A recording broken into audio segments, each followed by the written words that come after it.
What's up, Earth Rockers? It's your boy Shovatar here, back again with another video, another Dracula's Curse commentary video. Let me go ahead and get this thing started.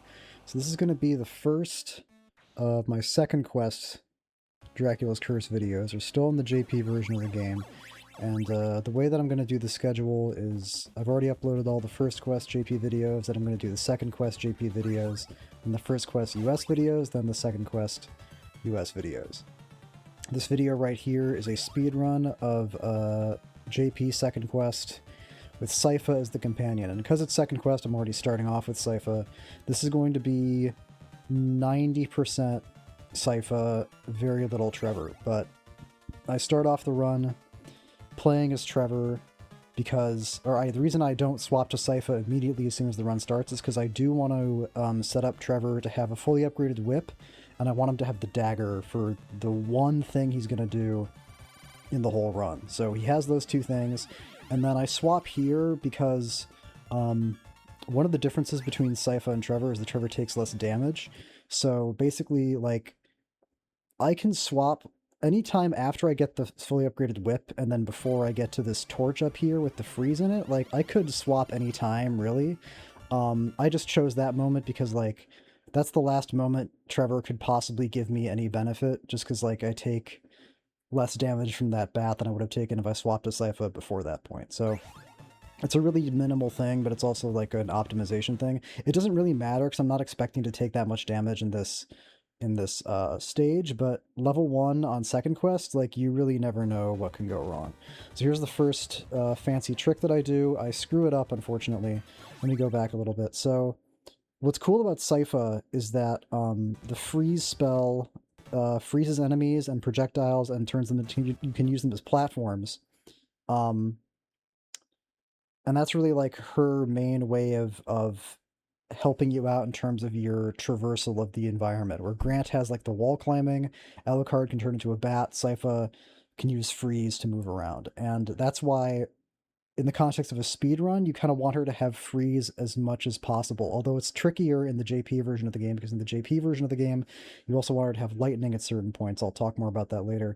But I just want to point out, like, kind of what goes wrong here. Basically, the freeze spell just didn't hit that ghost, and so I took a hit when I didn't want to. And that's what I mean when I say that, like, you never know what can go wrong on level 1. So, like, that's not part of the plan, but it happens. So maybe the fact that I took one less damage from that bat by waiting to swap to Trevor until after, waiting to swap off Trevor until after I got hit by it, could make a difference. You never know. And that's one of the biggest differences between second quest and first quest. In Dracula's Curse, is that in first quest of Dracula's Curse, level 1 is a complete no-brainer. You pretty much can't screw up level 1 in first quest. But in second quest, there's a lot more variability, there's a lot more like enemy spawns, a lot more can go wrong. So right here is the first, not the first difference, actually the first difference between first quest and second quest, we can go back a little bit, is that these ghosts move way faster on second quest than they do on first quest. So they become much more dangerous. In first quests, especially if you're like speed running, if you're familiar with the game, you can kind of like outrun those ghosts a lot of the time and never have to worry about them. But in second quest, you have to deal with them.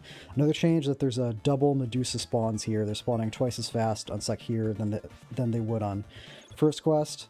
But that's good because it lets me set up that other cool little jump to get a few shortcuts. So the question of whether or not to swap off of Trevor in first quest really kind of comes down to, do you need to set up a sub-weapon for him or not? And with the routing on this run, I don't need Trevor to set up a triple shot holy water. I would if this was the US version of the game, because of reasons that are like too specific to go into right now.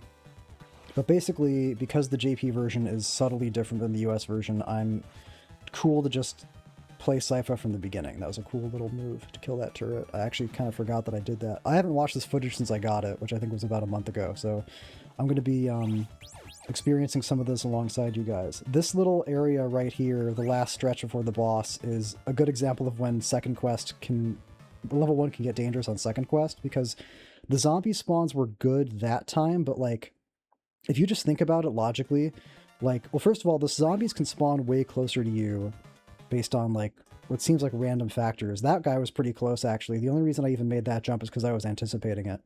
I think I actually hit the A button. No, I reacted to it. I wasn't sure if that was preemptive or if that was a reaction. But basically, like, the zombie and bat spawns in this stretch here can, like, really screw you up. But the boss himself is pretty straightforward as you get in with enough health to take a hit. Here, he actually doesn't even hit me. Oh, yes, he does. He hits me at the very end. Damn it. Oh, well. You can kill that guy without getting hit, but he just has to behave. And that's a relatively straightforward Bone Soldier kill. He can be harder to kill in other contexts, but here you have so much. If you navigate the RNG spawns with the zombies and the bats throughout the rest of the level well enough to get to that boss with good health, he'll pretty much never present a problem to you. And the reason I drop, so I pick up fire there just to kill the boss. I'm going to get freeze again here in a moment. And most of the run is going to be either freeze or lightning. You're going to see very little fire. So here's a cool little skip that I discovered. Another thing to note, just as like a little aside, is that there were no runs in this category before I started submitting runs. So I don't know how much of this was already known or how much of this people, or how much of this I'm discovering, but like this skip right here, like everything you see with like Sypha on these first two levels, like I didn't see somebody else do that. I like had to figure that out myself. And what's funny about this one in particular is this one's actually random because that Medusa head can sometimes spawn to the left. And if he does, then I can't set that jump up properly because he's not in the right position. And I'm pretty sure I'm at risk of... No, I just have to play more slowly if it spawns on the left because I have to like freeze again to stop it. So that's... I'm very glad that the run that ended up going all the way, it was the one that had that little Medusa head skip. Because the first run that I submitted like a year ago did not have that, and that always kind of annoyed me. Now we get to the owls, and the owls are a gigantic pain in the ass no matter what version of the game you're playing. You pretty much just have to like, okay, I gotta go back for a second. So most of this is like pretty self-explanatory. I'm just waiting until they spawn and then freezing them as they spawn. But like if I'm in a situation like say this right here where I'm approaching this this owl who's guarding the pit, I call him the pit guardian. My options are to either jump blindly forward into him and swing my cane to kill him, hoping that he spawns in time for me to hit him, which if I had done that would have worked, or play more slowly, stand still, take the time to freeze him, and then kill him. And this is just like a personal risk thing. I would much rather play a little bit slower but a lot safer and not just like risk getting knocked back and taking a hit for no good reason. My health isn't super important at this point in the game, but if you get knocked back in the context of a speed run, that's really bad. Getting knocked forward isn't that big of a deal if your health doesn't matter, but getting knocked back really sucks. And I would prefer, just for like showmanship, finesse reasons, to not take any damage if I don't have to. Not take any damage if it's not part of the plan. So that was a really good owl section. I didn't get any tricky spawns. They all pretty much behaved. They didn't like ambush me. And these are intentional hits right here. I'm going to take just the one there, and then I don't think I take another hit here. And here, do a cool little jump. Boing. Oh, no, I screwed it up. Ah, damn it. All right, that's really annoying. I got to go back. I was really hoping I would get it there. So what was supposed to happen here was I jump off of the fireball, and then, like, as I'm falling, I would hit that gremlin, but I just pressed A. When did I press A? You guys aren't going to see it, but I'm looking at the input display. Okay, I pressed A too early, I guess. And I just walked off instead. So that cost me a little bit of time. That's actually really annoying, but not a big deal. This run is mostly pretty good. There's two big mistakes in this run, and I remember those very, very, very vividly, but most of this run is pretty clean. Barring weird little time losses like that little thing back there. I'm pretty sure the rest of this is going to be okay. And this is sub 28, which was sort of my unofficial goal. I don't play with splits, so I don't really know usually what time I don't know like what time is realistic to shoot for. So usually what I do is I just like decide on what strats I'm going to do, and then I do runs until I finish a run with all the strats that I wanted to hit, and then I just see what time I got. So it's always kind of like a little Christmas present to get into the holiday spirit. The first run that I submitted in this category was 2831. I think. Or maybe more, is higher than that. It was like, I think it was like a mid 28 time. And I was expecting something like 28:15 at the end of all this. So when I saw that it was 27:55, I was very, very happy. And that kind of is what convinced me to give this cat to like, give this category a rest and say, okay, that's good enough, because otherwise this run like has some mistakes that really annoy me and that I wouldn't have been okay with if not for the fact that I specifically got that sub 28 time. So I'm going to stop here because something weird is about to happen and I want to explain what it is. So this is a JP unique glitch where if you start an attack animation and then swap characters on a staircase, you will fall through the stairs. And that's really useful here because I don't know if you can see that, but this is a big ass staircase. That's a lot of stairs. And in a speedrun in Dracula's Curse, walking up and down stairs is slow as shit and you want to avoid it as much as possible. So that was the best place to swap back to Trevor because I need to swap back to Trevor to fight the Cyclops, and that was like the smartest place to do it. So when you have to incorporate character swapping into a route, you always want to look for like where is like the best place to do that, where can I get the most time from doing that, where does it make the most sense to do it. And this Cyclops kill is pretty good. I want to explain the dagger throw. This is why I picked up the dagger earlier, specifically because on this one Cyclops fight, if you time the dagger throw with the lightning, you will hit the Cyclops and do a bunch of damage to him. My timing that I wait for here is I wait until I see the clouds light up, and then I hit up and B to throw the dagger. That is how you use sub-weapons in these games. You hit up, and then you hit B. And then the rest of it is sort of dependent on his pattern. Here he gave me a pretty good pattern. He walked back towards me a little bit sooner than I was expecting, so it wasn't a perfectly clean kill. He did like bonk into me, but I can't really complain about that Cyclops kill at all. He can give you a way harder time. Like if he chooses to walk back towards you immediately as soon as you jump off the platform, then you can do a lot of like jumping around and you have to like bait him into attacking you, and it's slower. So that wasn't picture perfect, but that was pretty darn good. So I can't complain about that. And unfortunately, that's the last thing you're going to see Trevor do in the entire run. Sorry, guys.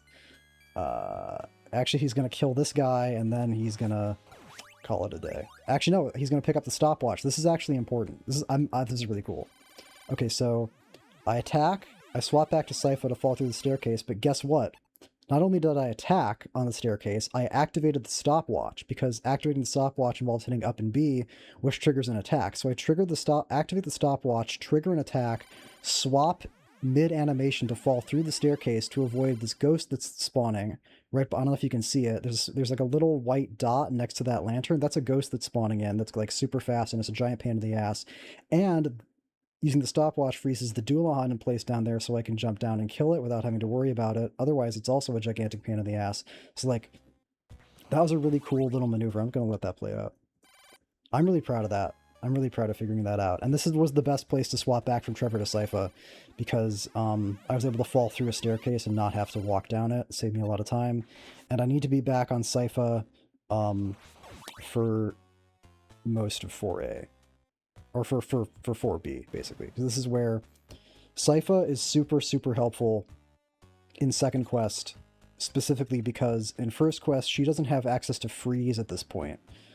She doesn't have access to freeze until 4C, but in second quest, because you can get freeze from like the start of the game practically, you have access to freeze on 4B, so you can do more little skips to save a little bit more time. Very cool. Level 4, like, I remember, like, I started doing this Sypha run after I finished doing a Trevor-only run, and let me tell you something, like, the difference between doing level 4 with Trevor and doing level 4 with Sypha is, like, night and day. Like, it's so much faster with Sypha. You, like, wouldn't think so, because she's not Grant, she's not skipping everything, but Freeze still lets you skip a bunch of stuff. I don't really need to stand on that bat there. There's not really any, like, strategic benefit to doing that. I just think it's cool. I don't get a bad bat spawn. Good. This is a tricky second quest thing. Sometimes as you're going across these platforms on 4C, you'll get like a bat spawn and a weird timing that can mess with you. But here, they were nice to me. Another good bat spawn, another good ghost spawn. This ghost sometimes doesn't spawn, and I don't know why. Sometimes he'll spawn, sometimes he won't spawn. It's like if you get to the stairway faster, he tends to spawn less frequently, but I don't know why. This is so annoying. This is like the most annoying part of the whole run, is trying to fight this bitch with just the cane. There it worked out, but this is so annoying because you have to like start the fight in a very specific position where you bait him into charging you, so that way you can keep hitting him as he's moving back and like while you're recovering from hit stun. Because if you're like too far back, he will just like shoot an arrow at you. He like won't charge you. And if you don't stay in his face as he's moving back far enough, then he'll like shoot a petrification beam, which stuns you and means you take another hit. So you know, you can't see it obviously, but there's a lot of ways that that specific fight can go wrong, even though it's super fast and it's incredibly annoying. This is pretty straightforward. Pretty much exactly the same way you'd play this in First Quest from here on out, with the one difference being, actually there aren't any differences. I think from this point onward it's going to be identical to a First Quest run, unless there are like some Trevor swaps in First Quest that I've forgotten about, but I don't think so. It's going to be very different from my First Quest run, because my First Quest run was a no-hit, which necessitated some swaps, but I'm not worried about a no-hit here. I guess I could have done no-hit Second Quest runs, but I didn't want to. So here, okay, that's interesting.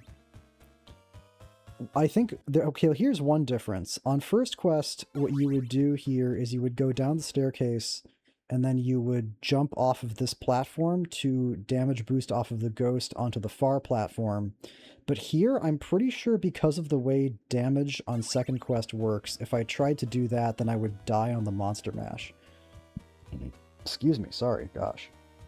Because the way that you do boss kills on Sypha with lightning is you basically do what I call the lightning shotgun. If you've never seen the lightning shotgun before, it looks like that. You basically stand inside of an enemy and shoot a lightning shot, and like all three orbs hit them at the same time, and it does like mondo damage. So that's how Sypha kills bosses in JP. And the reason that doesn't work in the US version is because they changed the positioning where lightning orbs start to do damage in the US version. I actually don't know what exactly they changed. All I know is that the lightning shotgun doesn't work in the US version the way that it works in the JP version. And in the US version, you want to swap to Trevor for those Monster Mash boss fights because of the way the Cyclops works. The Cyclops works like differently in the US version. You want to kill it with holy water. So in the US version of the game, you're doing a lot more swapping to Trevor, but in the JP version of the game, Sypha can handle pretty much the entire game by herself. Do it. Okay, good. That's important. It's important that I didn't lose lightning here, because lightning makes this section with the gargoyles a lot smoother. Because we're in Second Quest, the gargoyles are spawning at double the rate that they normally would. And lightning clears them all out without having to stop. If I didn't have lightning, I'd basically have to stop more often to deal with more individual gargoyles. But keeping lightning through here means that I can clean them up very, very efficiently.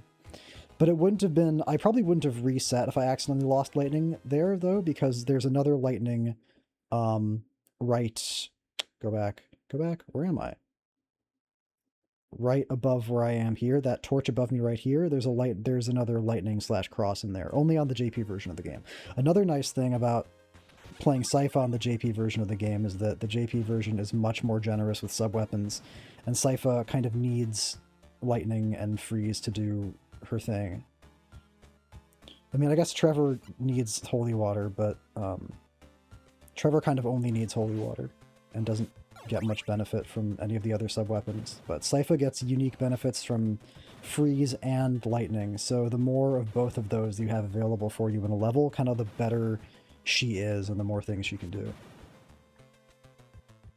So it's one of the many, many quirks of the JP versus US, which is one of the most difficult questions for me to answer vis-a-vis Dracula's Curse, is which version of the game is better. I'll try to come up with an answer by the end of all these videos, but I don't know. It's really close. They both have things about them that I really love, and honestly, like, JP Sypha is the thing that I love the most about, like, the JP version of the game. One of the things I love the most, anyway. Because people always talk about how, like, JP Grant is so different from US Grant, but honestly, JP Sypha, the fact that she can do lightning shotguns the way that she can makes a gigantic difference. So it's like she's almost as different between versions as Grant is, in my opinion. Certainly in terms of routing, because like I just explained, when she can lightning shotgun bosses, that means that she's way better at killing bosses. And when she can both get access to lightning to kill bosses and also get access to freeze to like traverse through levels, then she's like really fucking good. But if she doesn't have those things, then you have to swap to Trevor a lot more. Okay, I'm going to go back for a second just to talk about this specific room, just to point out how much of a pain in the ass it is. So it's not as bad as it is on the US version, because the fireballs are firing more slowly than they do in the US version. But on second quest, these turrets have more unpredictable patterns. So sometimes you just kind of take hits here, which is not what you want, especially because this last room of 5C is one of the biggest second quest problems, I would say, is this room right here, because you're dealing with knights and birds, and also the fact that those fuzzballs are moving around the platforms means that you kind of want to get through this area on a certain set timing. And if you're speedrunning, of course, you always want to do that, but especially with those fuzzballs present, you can't just like do whatever you want whenever you want to do it. So you want to try to either avoid this knight or kill him super fast. Avoiding him is really the only way to get up onto that platform with the fuzzball, when you would want to do that. So let's see what I do here. Okay, I barely jump over the axe, I catch the bird, perfect, that's exactly what I wanted. This bird dodges my lightning, but then he just fucks around. And does he hit me? He barely hits me. Ladies and gentlemen, the birds. Let's just watch this. Let's just like the birds. The birds. I have no words. To be clear, that didn't matter, basically, that happened. Like, that was completely inconsequential. It just, like, screwed me up for, like, a second. But, like, I shot 3 homing projectiles right at this asshole's face, and they completely ignored him. They all decided to... Actually, that one looked like maybe it was aiming for him. He barely dodges it. Alright, never mind. He just outplayed me. He's just too good at the game. My bad. I got skilled on. Never mind. Negate all my complaints. Okay, this Frankenstein fight is extremely straightforward. And he's dead. You can just shove yourself in the corner there. What you would want to do if you were like super optimizing it is you would shoot lightning, or you shoot lightning like at exactly the moment he becomes tangible. So that way basically like you would hit him and he would hit you on like the same frame or at the same time roughly. But that's like a timing check that I just didn't want to bother trying to go for. And so the safer way to do it is just take a hit, take the second of hit stun, and then just like shoot him in a way that works 100% of the time. And with this run, this run's pretty hard. Like, there's a lot of tricks here. There's a lot of things that can go wrong, as those birds already demonstrated. There's a lot of like weird freeze skips and things like that. So I was sort of, I didn't have a problem with taking like a 100% consistent strat that cost me like a second there. If I'd known how close the margin was to get sub 28, I might not have made that decision, but I didn't know that, so it all worked out. I want to point out something here. This is like super important.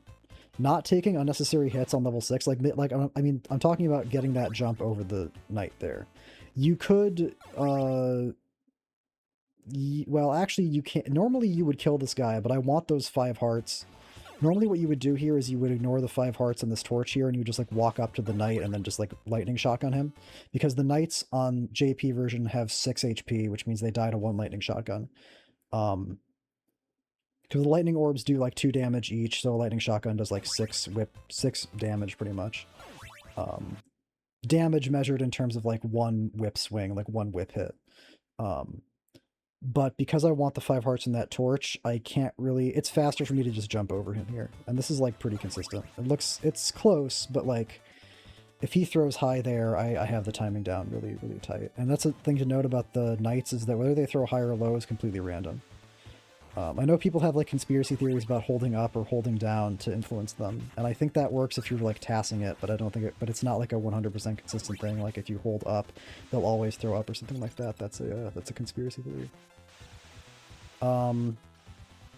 That was a really really, really good 6B to the point that I'm going to go back and play it again and just kind of revel in it. Because this is like, if you were going to ask me what stage in Dracula's Curse are things the most liable to go wrong, I would say 6B, and I would say it immediately because this is such a shit show. Like, you got birds, you've got fishmen spawning on random timers, and that they can, not only do they spawn on random timers and on more aggressive timers on second quest, but they can spawn either in front of or behind you. So their spawns are like random. You basically never know when exactly they're coming or where exactly they're going to come from. And here, because I'm a fucking god, I'm specifically intercepting the fireballs with freeze. Because you don't want, you want to like take care of all the fireballs coming in behind you by the time you get to this last platform. And especially when, like, this part here where you're going from the part of the waterfall that pushes you back to the part of the waterfall that pushes you forward is super tricky. And luckily, one of my freeze spells happened to freeze the river, because you'll notice that the first two freeze spells that I shoot don't freeze the river, because I don't know why. Sometimes it does and sometimes it doesn't. You might think that it's because, like, this one's hitting the waterfall. That's possible. Or because it's hitting the fishman or something, but I don't know why. Sometimes freeze will freeze the river, sometimes it doesn't. It's a mystery. But that was really fucking good. I'm going to play it back one more time. I don't even care. Bird dies. I wait for the fishman. 2 jumps. Wait. 2 more jumps. Get the bird. Destroy that fireball. Hit that one. This is like so... This is so good. Look at that shit. Look at that shit. I fucking deserve this 6B, man. I earned this shit. I suffered so much to get this run. I'm really glad that the run that made it had a good 6B. That makes up for the terrible, embarrassing mistakes I make later, for sure. What do I do here? Okay, here I take an intentional hit. Boing. And then we get to 6C, which is very tricky. It's tricky on first quest, and it's trickier on second quest. So the basic problem with 6C is this area right here with like the knight and the turret and the bat. The reason it's worse on second quest is because the bat spawns more frequently. But I think this should be normal. Yeah, Sypha just trivializes all this stuff. This is only really a problem on Trevor. Sypha can just freeze everything and then just run away before it thaws. So I kind of forgot how much Sypha trivializes 6C. So here's a big difference between first quest and second quest. First quest does not pick up the stopwatch here. I do, because of the way that 6D... One of the differences between second quest, like the emblematic difference between second quest and first quest is on second quest, especially in the JP version, they just made spawns a lot more aggressive. That means things are either spawning more often or they're spawning like closer to you. And the fishmen here on the bridge on 6D will spawn much, much closer to you on second quest than they will on first quest. On first quest, they spawn so far away from you that you have like enough of a window of time to react to them and like jump and kill them. But on second quest, they'll spawn so close to you that your choices are either like stutter step and super slow play or take blind jumps into them and risk getting hit, unless you pick up the stopwatch and you hoard all the hearts, which is why I wanted those 5 hearts way back at the start of the level, to make sure that I had enough hearts to like basically spam the stopwatch through this part of the stage and make sure that the fishmen did not hit me. So that's why I deviated from the normal route. At the beginning, it was because I had to deviate from the normal route at the end. And this is pretty simple. The Hydra is a total non-issue in JP. The Hydra is only really a problem in US second quest because it's completely random, but in JP second quest it's consistent like it is in first quest, and that was a pretty beautiful level 6 actually. I don't really have any complaints about that. No, I think that was pretty much fine. I think that was pretty much perfect. I don't think I really made any mistakes there. Wow. See, that's so weird, because usually like the emblem, like when I'm doing runs, I have like a joke with myself where it's like, oh, this level 6 sucks. This is definitely going to go all the way. Usually the runs that go all the way have terrible level 6s, but this one had a good one. That's okay.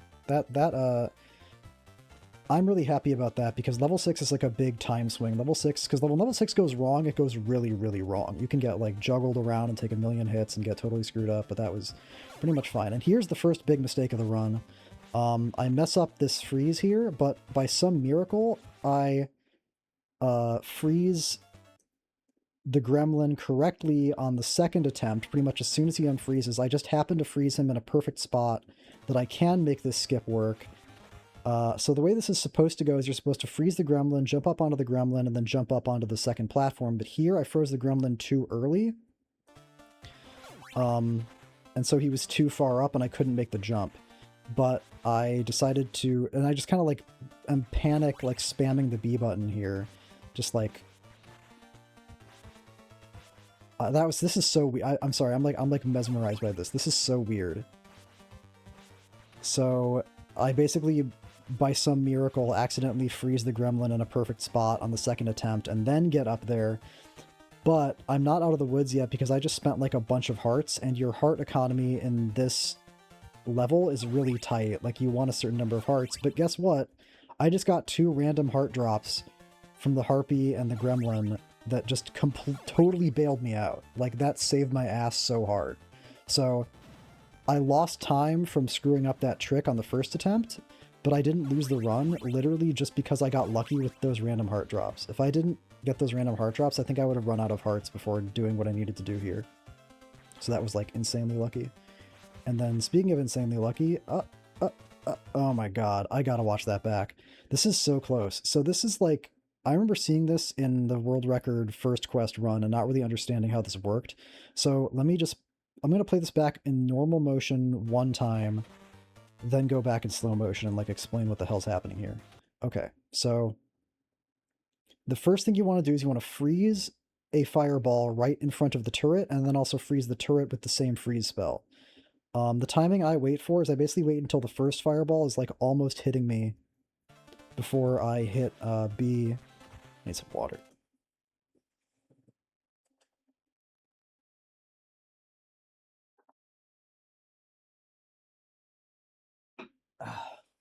Okay, so I wait until this first fireball is like right on that seam, basically between the 2 blocks, if you see what I'm talking about. And that's when I hit, that's my visual cue to hit B, a little bit before then. And then that freezes this first fireball right in front of the turret. And I break the first fireball that I freeze because if I jump over it, I'm not going to be in the right position to make this jump, because you want to jump such that you land between the fireball and the turret. And what that does is the game basically doesn't like you being here, so it tries to push you forward, but it's pushing you forward into the turret. And that lets you jump basically over and like jump from like halfway inside the turret pretty much, which lets you jump over it. And then I barely have enough time to turn around, land on the turret, and then jump off of it on like the last frame before it stops being frozen. So there's a smoother version of this where people will jump pretty much from here, like onto the turret and then up onto the top platform. And that's really like what you would want to do if you were doing this like perfectly, like in an optimal way. But sometimes if you move too far forward when you're down here in this like in between zone, when you're like stuck between the fireball and the turret, if you jump forward perfectly from like right here, then you can land on the rightmost edge of the turret on your jump. But if you go too far forward, which is what I did here, you'll end up jumping over the turret, and then you have to turn around and do this super tight timing jump off of the frozen turret. And if you look at it, like I'm standing on it while it should be damaging me. So this is like super, super close, the timing here. But I had practiced this enough to know that I could make that timing even if I didn't get the perfect jump onto the turret the first time. So I wasn't super surprised when I got that, even though like visually it looks insane. It looks like it's like frame perfect. I'm pretty sure it's not. I don't know, but it's a really cool trick, and I'm really glad that I got it. I would have reset if I hadn't got that trick. If I had screwed that up, I wouldn't have kept going with the run. And that's a good thing too, because if I had messed that trick up, that would have been like 5 more seconds and it would have cost me the sub 28. So that's a really cool trick, and that was like the biggest new trick that I incorporated from my previous run. The first run that I submitted a year ago, that was the 28, whatever it was, 28 like 30 something. Most of the differences between that run and this run are like pure gameplay execution, but the skip, that skip back there with the turret and the knights, was the only big routing change. And I want to talk about, I actually want to go back for a second just to talk about how important this skip is, because those two knights above me here are just like gigantic pains in the ass. If you're like trying to go up those stairs and deal with them normally is so fucking annoying, because they can be in any position they want to be. They'll throw axes high or low randomly. Like, depending on tiny little minutia with how you move in this lower section, there can be in a million different places at a million different points in time. And it's so, you're just so at the mercy of their random positioning if you try to go up the stairs and deal with them normally. But this skip just like fixes it. And that's why I went for this. That's why I decided to incorporate the skip. It wasn't because of the time save, it was because it made dealing with these knights so much easier. And to me, that made it like worth the risk, because it's a really hard trick. And look, I end up with 0 hearts after freezing this knight. So if I hadn't gotten those 2 hearts from the gremlins earlier, I would be out of hearts right here, and I wouldn't be able to kill this knight. Actually, I might have been able to hit that. What's in that torch? I think there's a fire spell in that torch in front of me, so I don't think I could have gotten a heart from that. But look at that. With my last 2 hearts that I got through pure serendipity, I make it through the knights. I didn't actually realize at the time how lucky this run is, but this is like incredibly lucky. That beautiful level 6 plus getting bailed out by the gremlins on 7. Crazy.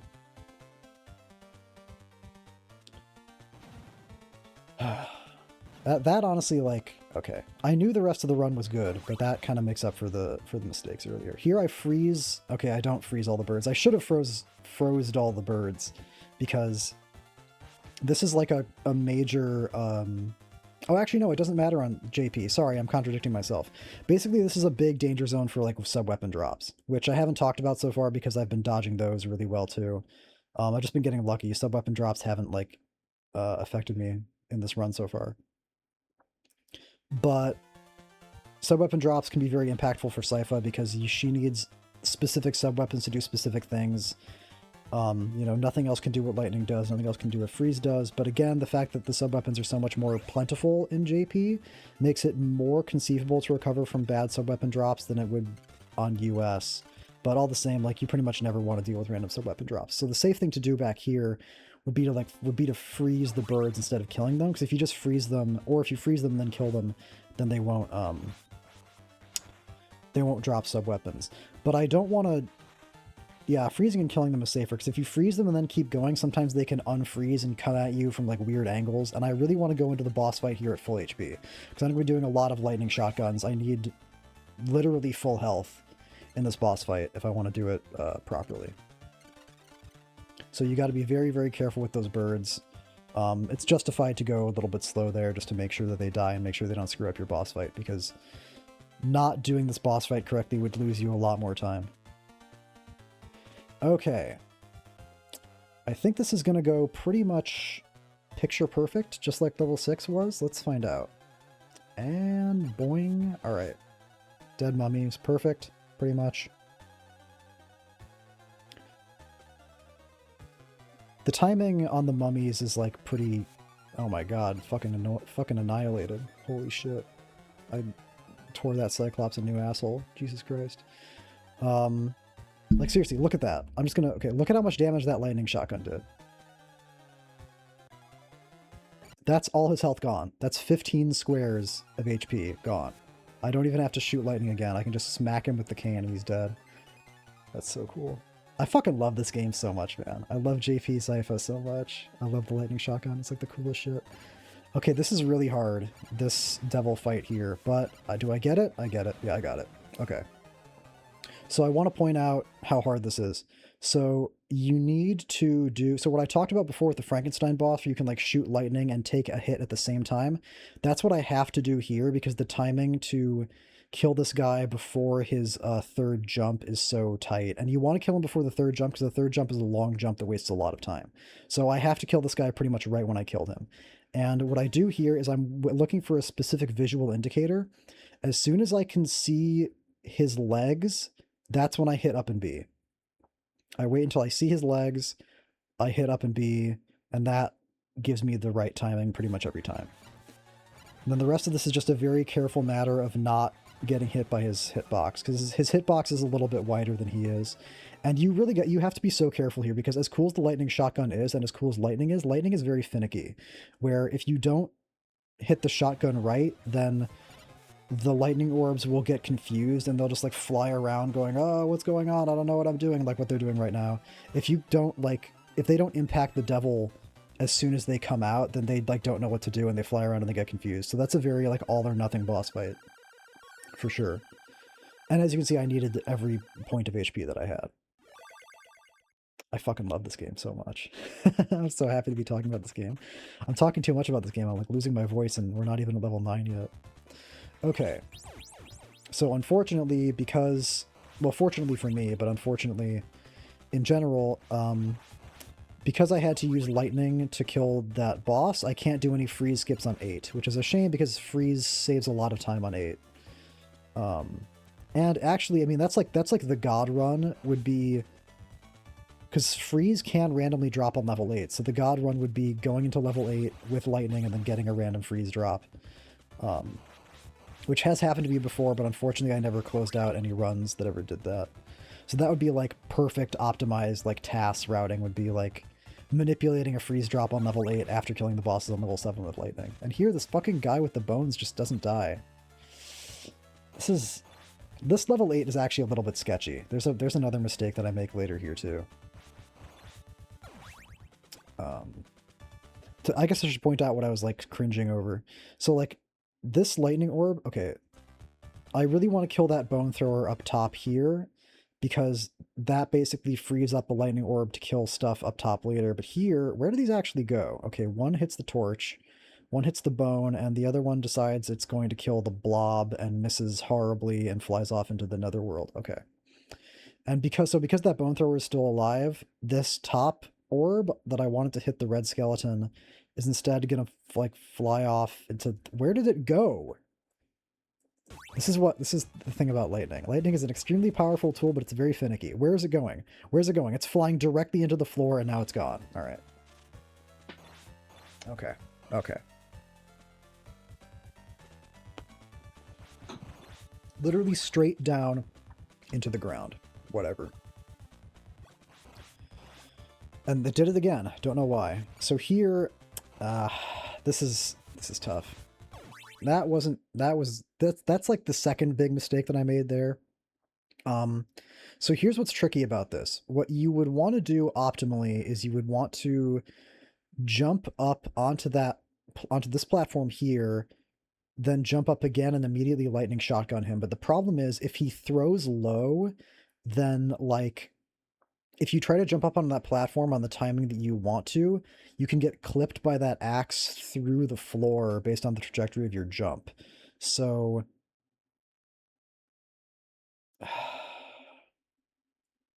my plan, I had like a backup plan. So my plan is basically if he throws low, I'm going to try to do like a jump and then a lightning and try to like time it so that all 3 orbs hit him, which you can do. Basically, it's like you want 1 orb to target him, 1 orb to target the axe, and then like a 3rd orb to like hit him as it comes out, but they just didn't do what I thought they would do, so I had to wait for a second before finishing him off. And that cost me a little bit of time. That actually didn't cost me as much time as I thought it did, looking back on it. That was only like about a second. So that wasn't a huge mistake, but I remember thinking at the time that was a huge mistake and being kind of bummed out by that. Because it looks so cool if you do it properly. It's like this beautifully fluid like jump shotgun and you're like barely stop on your way through and it looks so fucking cool. Oh well. The long walk before death. That's what they call life. Just a long walk before death. Okay, but seriously, the Grim Reaper fight is like a lot of the Sypha boss fights, just like a lightning shotgun timing test, but it's especially stringent because you really can't fuck up. Phase 1 is pretty simple. It's like literally just what happened there. Phase 2 is tricky because you want to jump, bounce back onto the platform, and then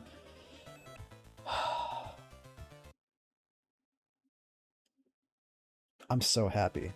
That was so fucking good. That was so fucking good. Okay. I gotta play that back. So I jump like before, I'm like predicting him here. I'm like jumping before I even see him because I know the timing so well. Hit the shotgun, nail like 7 squares of health off of him, and then while you still have the hit stun, jump right into the center of his body, smack him right in the nose with another lightning shotgun, and he just gets fucking annihilated. And then I run right under the orb. Oh my god. I don't even care about seeming narcissistic. This was so good. That was so good. I didn't remember it being that good. That was so good. That was so fucking good. I ended with too many hearts. I ended with 3 more hearts than I should have had. Doesn't matter at all. That was so good. Because like if you screw that up, you're done. Like you can't like salvage that Grim Reaper fight because the orbs get super confused in the Grim Reaper boss room. They'll fly all over the place if you don't like hit him properly. So like there's no margin of error there at all. That was so good. That was so good. Now we've got the Gremlin Gauntlet, which is pretty simple on Sypha. I think I've already talked about this in my first quest video, but just in case you didn't see it, the only thing that can go wrong here is that sometimes lightning can get like sidetracked and fly off at things that... So like if there's any lightning orbs on the screen, you can't shoot another lightning orb. You can only have one set of orbs on screen at a time, and if any of them are still on the screen, you can't shoot new ones. So if you're trying to go through this gauntlet and like there's a lightning orb that's just flying around and won't leave the screen, then that stops you from shooting new ones. That's the only thing that can really go wrong here, but that didn't happen. They all behave themselves. Very good. Very, very good. I'm curious to see how this 9-2 goes, because 9-2 is a big, big random swing inside JP Second Quest, because the turrets have random faster timings, and also the gargoyles are spawning at double the rate that they do in First Quest. So 9-2 can be very, very scary. And I don't actually remember how this 9-2 goes at all, so we're going to experience it together here. Fingers crossed that if it's bad, it at least looks cool. I think something dumb happens here. Let's find out. Okay, I don't get a... Okay, this is bad. Okay, alright, I make it, and then, yeah, I take a hit. That's okay. That's okay. That's not the end of the world. How does this go? Okay, that's good. That's a good 9-2. That's a good 9-2. I can't complain about that. Okay, so I'm gonna go back and talk about like how this is supposed to happen. So ideally, not supposed to, but like how this would happen ideally. So ideally, my plan is always to shoot lightning at the top of this staircase, because sometimes this turret fires so fast that you have to shoot lightning there to intercept a fireball and not take a hit. And then also sometimes if you shoot lightning at the top of the staircase there, then one of the lightning orbs will swing all the way up and hit that turret over there on the left, and you can see it's almost hitting it. So if the lightning orb goes on a slightly different angle, it can hit that turret. Then you can shoot lightning again up here and kill that turret. But instead I don't kill it. I just stun it and delay its shot long enough to get past it. And then what goes wrong here exactly? Okay, I expected that lightning orb. So watch the lightning orb that's next to the gargoyle there. So it goes right through the gargoyle's feet, doesn't hit it, and then it also doesn't hit the fireball, and I was expecting it to hit at least one of those things. So I have to make a split-second decision here, which is either I duck and try to swing the cane to intercept the gargoyle and the fireball, or I just try to get on the staircase, because that way if I take a hit, then I don't get knocked back, and I make the right choice, which is just get on the stairs. I actually don't even know if I made that choice. I think I just thought the lightning orb would kill them, and I was already preparing to get on the staircase anyway. So I don't think I even consciously registered that the lightning orb had missed those two until I got on the staircase. But it all worked out is the short version. And that's probably the most dangerous part of this stage, is that section right there, because it's very easy for fireball timings to be weird, for gargoyles to be in weird places. So if anything was going to go wrong on the stage, that's where it would happen. This part's also pretty scary. Basically what I want to do is, yeah, I want to... So what's scary about this part is this turret here on the right, because you have to kill this turret, because if you... Like, they can shoot fireball volleys like one after the other, and you need to be able to like take to like, okay. You can't slow play if this turret's alive. And I didn't need to slow play anyway because this lightning orb just killed everything, but what I wanted to, this pretty much worked out exactly the way that I wanted to, is what I'm very laboriously getting at. This worked out fine.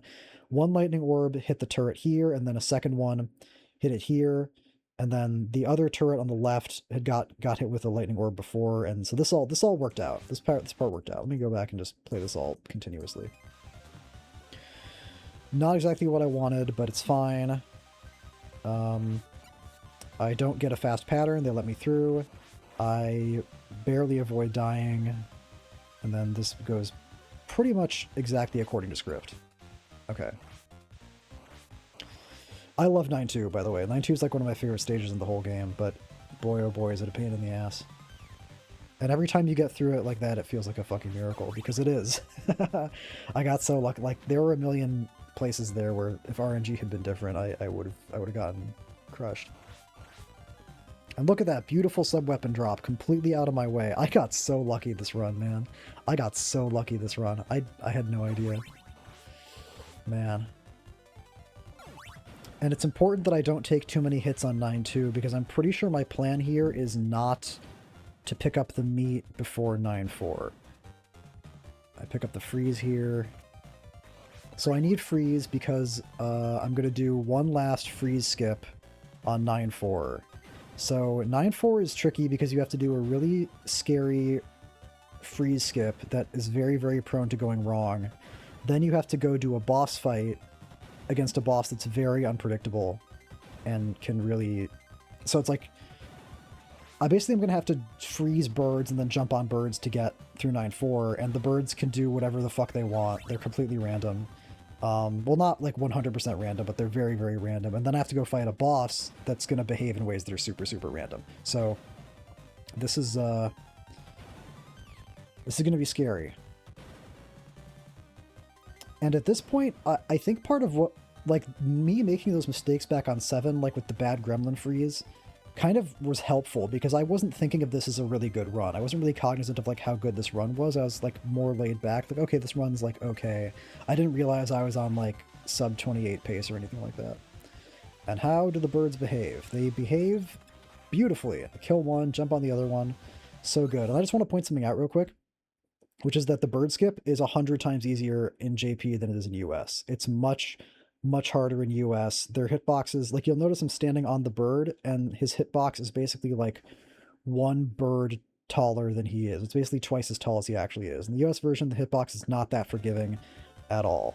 So that's why I go for the bird skip on JP and I don't go for it in US, because on JP it's way easier. Now I get to the doppelganger fight. And I remember this. I think this is going to be like perfectly clean. I think this is going to be like a flawless doppelganger fight. Yep. Owning, owning, owning, owning, owned. Alright. So I'm just going to explain this real quick. I mean, this is pretty self-explanatory. This is kind of... Every doppelganger fight is basically just a search for the cheese. You can't really fight the doppelganger normally, because the doppelganger is too unpredictable and too fast and does too much damage. Even on JP version. But there's a specific spot you can stand in on Sypha where your fire hits the doppelganger, but the doppelganger's fire doesn't hit you. And you basically want to have your foot right on the seam that my foot is standing on. And this just worked because the doppelganger can either keep trying to hit you or can give up and try to jump at you. And here it just stood still and kept trying to hit me. So it gave me like, until the very end, you can see at the very end, it like jumped up and died. So it just gave me like a perfect pattern. It gave me a perfect fucking pattern. I got my positioning was perfect, and it gave me a perfect behavior. So, like, that's just a lottery ticket. That's just a fucking golden ticket falling right in my lap. So now I cannot fuck up. And fortunately, there's very few opportunities for me to fuck up from here to the end of the game. And I have one more big mistake at the very end, but it's not like... It's big, but it's not like catastrophic. Most of level A is pretty straightforward on Sypha for second quest. The only problem is that at the bottom of A1, you're already going to deal with 2 turrets, and the turrets can have random firing patterns, and also you're dealing with random bat spawns that are faster than the spawns on first quest, and they can come from random directions. So I'm not 100% out of the woods yet, but if I can get through these next 2 turrets here, then I'm pretty much safe. This part's completely, like, it's like the A1 auto-scroller in US Second Quest is like the real final boss. In US Second Quest, the A1 auto-scroller at the end is like the scariest thing in the whole game because you're dealing with the RNG skulls, which, like, if you don't know what I'm talking about, basically in the US version of the game on Second Quest, the Medusa heads get replaced by these insane, like, skulls. The A1 auto-scroller here in JP version is just like fucking nothing. You're basically just trying to reduce lag. It's like a cutscene, basically. Cutscene over. And now, how does this go exactly? Okay, I take a hit here. I'm so fucking good at the video game. Okay, I planned this out specifically. I knew if the bat comes from the left, just shoot fire. If the bat comes from the right, fucking jump over the bat and shoot fire as you land, and then jump forward. Oh my god. That's so fucking... I'm like blowing myself way too much, this commentary. I don't know, I'm just in a really good mood looking at this, because I didn't realize that this run was as good as it is. One thing to note, though, is that fire can be tricky in terms of its ability to intercept fireballs. Sometimes when you're standing in front of a turret like this, shooting fire, like, sometimes the fireballs from the turret just, like, don't get intercepted by the fire spell, and I don't know why exactly. I assume it has something to do with, like, the hitbox of the spell versus the movement of the fireballs. I don't know, but I just wanted to point that out as, like, one little caveat, is that, like, what I just did there works most of the time, because sometimes turrets' fireballs will just go right through your fire spell. Okay. Oh, I don't... That's interesting. I wonder why I didn't take a hit there. Well, that ended up being smart, actually. So, like, normally what I would do here is I would just walk right through this bone soldier, or, like, this bone thrower, and just, like, take a hit. But here I stopped on the stairs for some reason to kill him, which is probably a little bit slower. So I don't know why I did that, because that wasn't part of the normal route, but that ended up being smart to do. That ended up being, like, a really good idea, because of the last mistake that I make at the very end. Another cutscene. In the US version, there's, like, bats coming at you, but in the JP version, this is literally just like, can you jump? Yes, I can. Look at me go. Boom. Alright. Dracula. Dracula, there's a couple different ways you can kill Dracula. You can do it with just fire, or you can do it with lightning, and then swapping to Trevor. But that only works if Trevor has some sub-weapon. I don't know, the lightning kill on Dracula is just fucking stupid. It's just way too hard. Like, you have to basically set up a lightning shotgun on phase 3 of Dracula, which is like insanely specific, and you have to do it at the very end of the run, and it's really, really hard. Lightning is much simpler, or fire is much simpler, rather. I'm trying to decide if I should play this first or explain it. I'll just play this, and then I'll talk about what goes wrong later.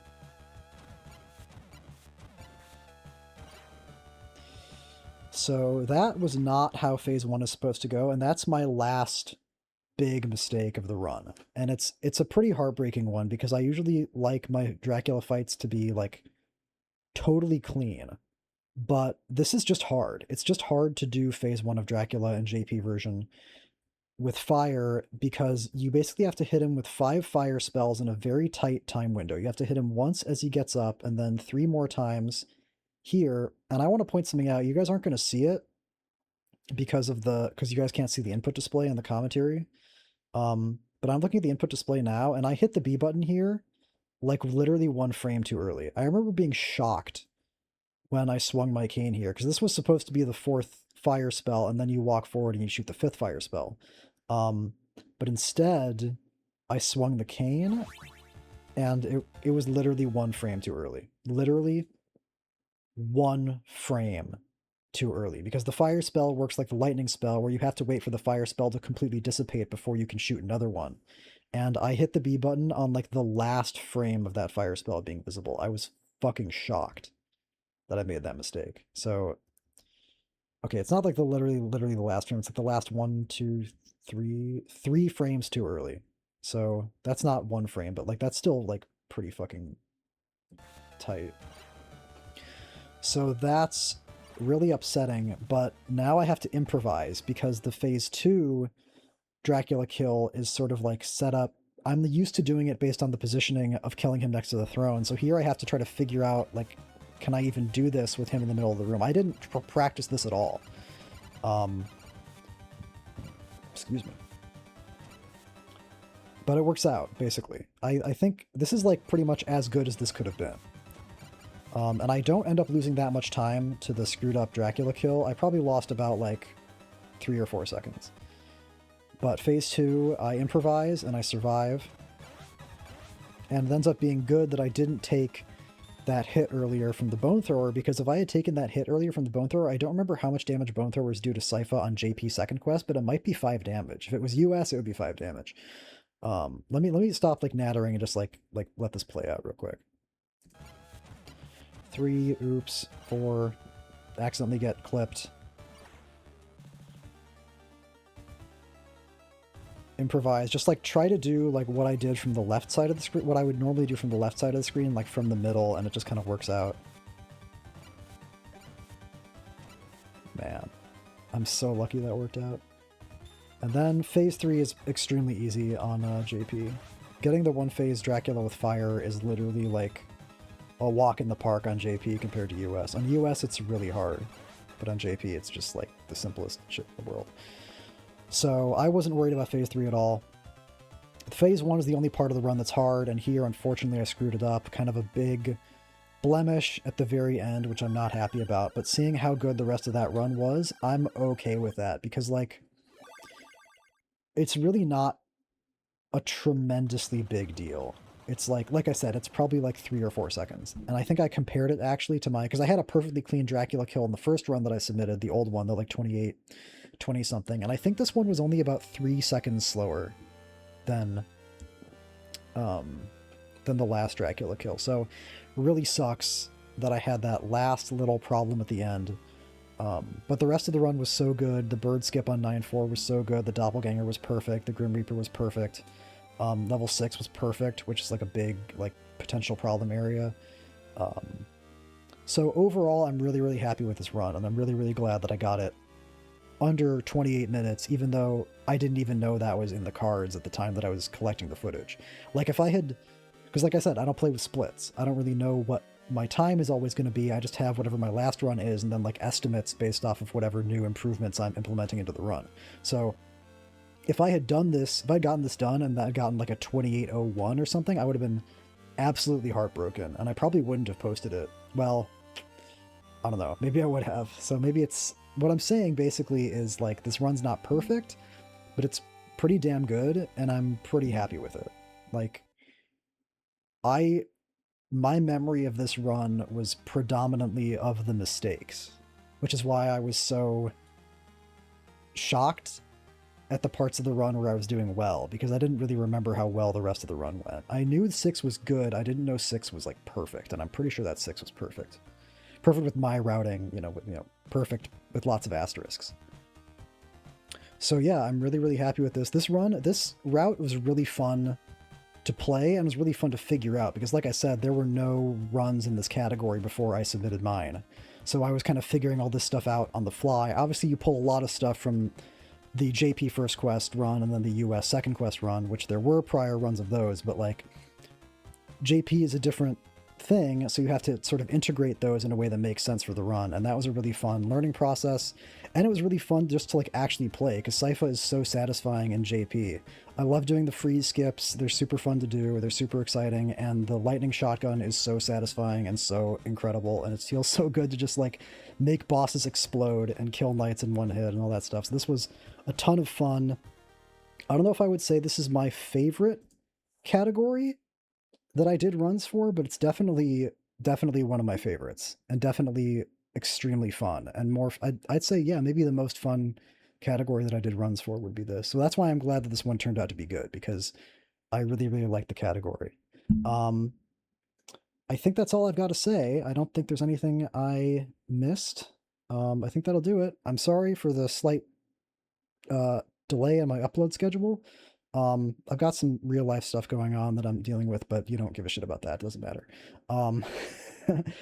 I think that's all I got to say. I'm really glad this turned out as well as it did. Keep your eyes peeled for the next video. I'm going to be back on a regular upload schedule starting next week. And until I make good on that promise, keep on Earth rocking.